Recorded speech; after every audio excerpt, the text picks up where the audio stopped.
और सुदामा की, है ना।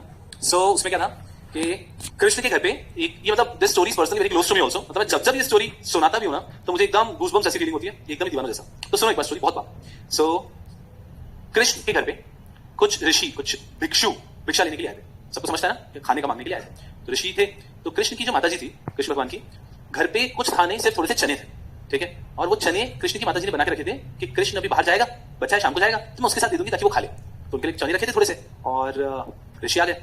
तो भिक्षु को उन्होंने कह दिया कि नहीं, हमारे पास आज कुछ भी खाने के लिए नहीं है, मैं नहीं दे पाऊंगा। तो जो ऋषि मुनि थे उन्होंने ऐसे आंखें बंद करके देखा, ऋषि थे, तो उनको समझा कि इनके घर में चने हैं, फिर भी एक ऋषि को चने देने से मना कर। तो उस तरफ माँ का प्यार है कि बच्चे को यार बाहर जाना है तो बच्चे के साथ में भेजना है, और ऋषि हो गए नाराज। तो ऋषि वहां से उल्टे घूमे और निकले, और ये श्राप देते हुए गए कि जो भी व्यक्ति वो चने खाएगा, जीवन में कभी भी उसको समृद्धि नहीं मिलेगी, उसके घर पे कुबेर नहीं आएंगे, लक्ष्मी जी नहीं आएंगे। तो जो भी व्यक्ति चने खाएगा उनको जीवन में कभी भी समृद्धि नहीं मिलेगी। अब जब ऋषि ये बोल के जा रहे थे घूम के, तभी पेड़ के पीछे सुदामा बैठे हुए थे। सुदामा खेल रहे थे, और सुदामा ने ये सुन लिया, सुदामा कृष्ण के मित्र, सुदामा कृष्ण आपने सुना होगा। तो सुदामा ने सुन लिया कि यार ये ऋषि मुनि तो किसी को श्राप देते हुए जा रहे हैं, उनको पता नहीं किसको श्राप देते हुए जा रहे हैं। तभी सुदामा गए घर पे और उन्होंने देखा कि कृष्ण की मैया को, कि मैया वो क्या हो गया।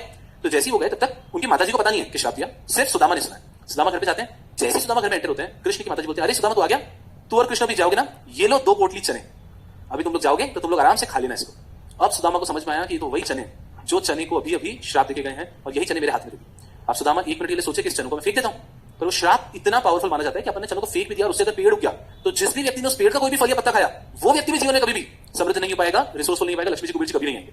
क्या करे क्या करे क्या करे, कुछ समझ में नहीं आ रहा है। इतने कृष्ण भी आ गए, ये दोनों खेलने लगे, लोग भागने लगे। अब सुदामा को कुछ समझ नहीं आ रहा, सुदामा तेज भागने लगे, कृष्ण भी पीछे भाग रहे, आराम से पहाड़ पे चढ़ रहे हैं। सुदामा को एक पेड़ दिखा, सुदामा ने पेड़ पे चढ़ना शुरू किया, कृष्ण पेड़ पे चढ़ना शुरू किया, खेल रहे लोग आराम से। अब सुदामा जल्दी जल्दी जल्दी ऊपर चढ़ गए। अब सुदामा को कुछ समझ नहीं आ रहा है, सुदामा ने पहली पोटली खोली और उसे चने खाना शुरू किया। अब कृष्ण यहां से देख रहे, सुदामा तो क्या कर रहा है, तू चने क्यों खा रहा है अकेले, अपन दोनों के लिए चने लाए ना, अपन दोनों साथ में खाएंगे। सुदामा कुछ जवाब नहीं दे रहा, सुदामा चने खाए जा रहा है। सुदामा अपनी पोटली की चने खत्म करता है, फिर दूसरी पोटली, सुदामा दूसरी पोटली ओपन करता है। कृष्ण यहां से चला, सुदामा तू क्या कर रहा है, तू दोस्त है क्या है, तू मेरी पोटली की चने क्यों खा रहा है। और फिर सुदामा दूसरी पोटली भी खोलते हैं और जैसे तैसे सारे के सारे चने अपने मुंह में भर लेते हैं। अब कृष्ण उनको कहते हैं कि सुदामा तूने क्या किया, तू मेरा मित्र है, मेरे लिए खाना लाया था, तूने खा लिया। सुदामा कह रहे हैं कृष्ण मुझे माफ करना, तू जीवन में बहुत आगे बढ़े। और सुदामा दोनों आंखों से रोते रहते हैं, रोते रहते हैं, रोते रहते हैं। कृष्ण बोलते हैं कोई बात नहीं, तूने खा लिया, कोई बात नहीं, इट इज ओके, कोई बात नहीं, कोई बात नहीं। सुदामा रोते रहते हैं और वहां पे गले मिलते हैं और ये स्टोरी यहाँ पे खत्म होती है।